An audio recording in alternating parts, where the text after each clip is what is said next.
যশোর জেলা traffic admin মহোদয় যিনি অত্যন্ত গুরুত্বপূর্ণ কথাগুলো বলেছেন, যে আসলে আমাদের বাঁচতে হলে জানতে হবে,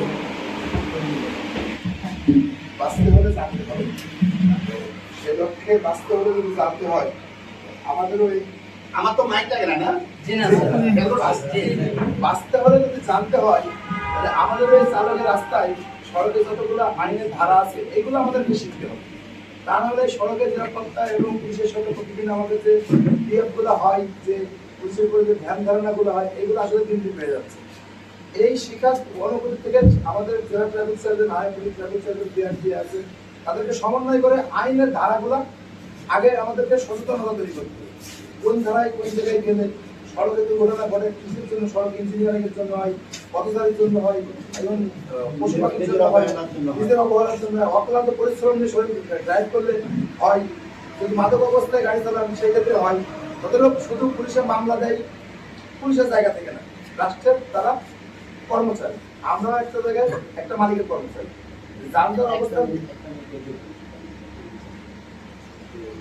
আমাদের মন্ত্রী মহোদয় আসছে, মহিনুল ইসলাম অমিত মন্ত্রীর সাথে আমার আমি আমার ছাত্রদেরকে কেন্দ্রকে বলে দিই চারি টাকা ওয়ান, 15 টাকা ওয়ান,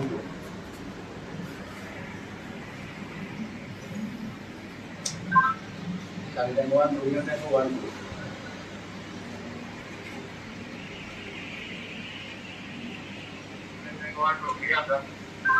এলাকা থেকে রাজমা বাচ্চার কৃষিমন্ত্রীর অফিসে যাবেন, মন্ত্রী মহোদয়ের মিটিং আছে। আর এই যে ডিএসপি অফিসের সামনে ওইখানে ট্যাঙ্গো ফ্রি বা রুমিও ট্যাঙ্গো ফ্রি, ওইখান থেকে যে কোনো একজন দিকে চলে আসে, দ্বিতীয় পাড়ার একজন দিকে চলে আসে। ট্যাঙ্গো ওয়ান রুমিও ট্যাঙ্গো ওয়ানকে একটু পাঠান তো, ওই যে ইয়াতে কালেক্টর ভবনের সামনে মেইন গেটে।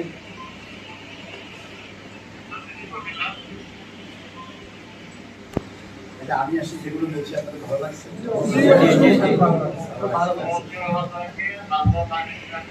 আমি নিজের গল্প নিজে করবো না, আমার মধ্যে বলতে পারবে খুব কম লোক আছে। নাম যদি বললো না থাকে বাচ্চা রেকর্ড করিয়ে নেবে, ছাত্র পড়ালেখা না করে